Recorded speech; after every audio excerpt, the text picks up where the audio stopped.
front of me is DOOGEE Note 56 Pro, and today I would like to show you how you can edit password in Password Manager.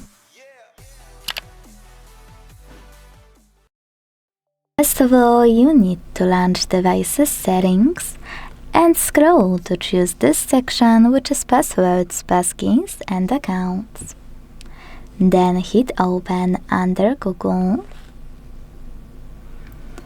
And this way, access Google Password Manager.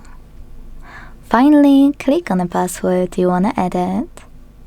Enter your screen lock and choose Edit button.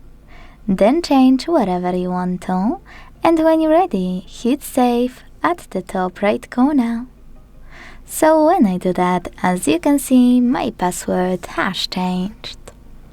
Thanks so much for watching. If you enjoyed this video, leave a like, comment and subscribe.